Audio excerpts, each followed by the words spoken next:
Magandang araw po sa inyong lahat. Welcome po sa Juan Katawa. Ginawa agad nina Kira Ballinger at Josh Ford nang magkita muli. Bel Mariano, napa-I love you. Donnie Pangilinan, nagpuso naman ngayon. Alamin po natin lahat yan dito sa ating video. So dito po muna tayo kay Kira Ballinger at Josh Ford. At napakagandang balita nga po at nagkita na muli sila. At ito po ang una nilang ginawa. Panoorin po natin na kung saan ay yan po ang kanilang ginawa kasama si Charlie Fleming at saka si Ralph De Leon.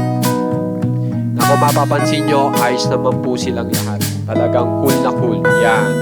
Happy naman po sila kahit sila po ay nasa labas na ng bahay ni Kuya.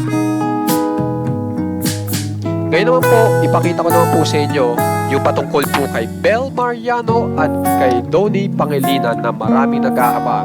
So ito po ang nangyari kung saan ay may puso po na inilagay si Donnie Pangilinan sa pagbati sa kanyang mami Maricel.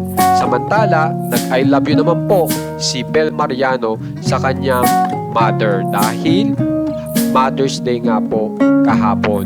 So guys, yan po yung mga bagong balita po natin at kung gusto nyo po ma-update sa mga famous celebs ng Pinas, alam nyo na pong gagawin. Subscribe lang po kayo sa ating channel na Juan Katawa. Maraming salamat po.